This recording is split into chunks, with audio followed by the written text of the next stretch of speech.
Diyos para ipakilala si Kristo sa mga tao. At itong ipinapalaganap namin ay parang halimuyak ng pabango.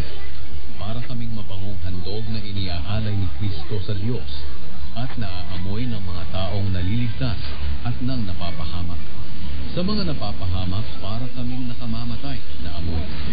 Ngunit sa mga naliligtas, para kaming halimuyak na nagbibigay buhay. Sino ang may kakayahang gampanan ng gawain ito?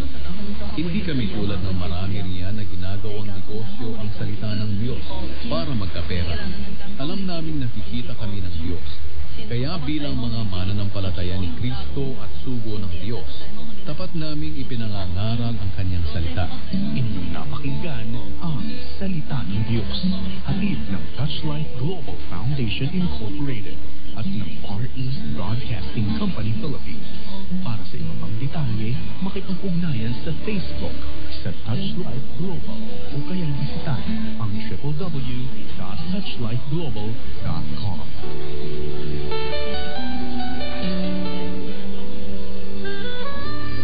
Dito nagtatapos ang pagsasahing papawid ng 1143 DZMR Missions Radio. Ang himpilang ito na hindi komersyal ay pag-aari at pinamamahalaan ng Far East Broadcasting Company Philippines.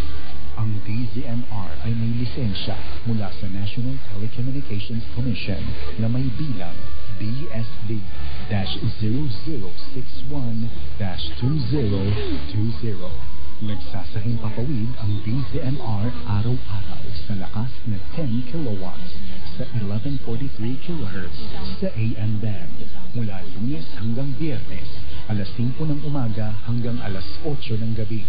At tuwing Sabado, mula alas 5 ng umaga hanggang alas 12:30 ng tanghali.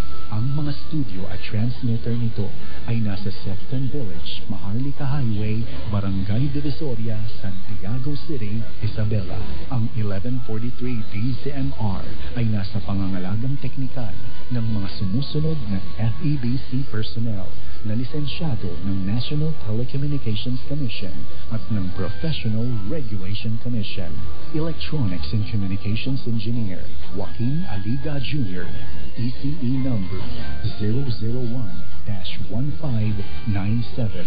First Class Radio Operators John Mark Anthony Maguliado, NTC number 12-1PHN-26499.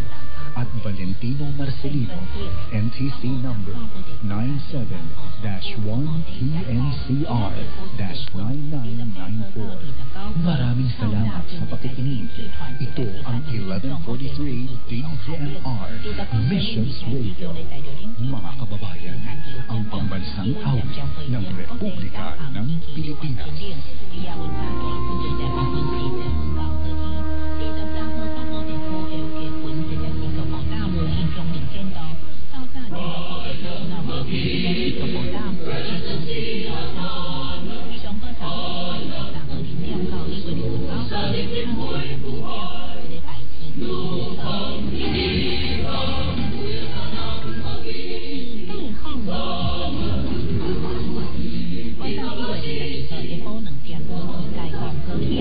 Thank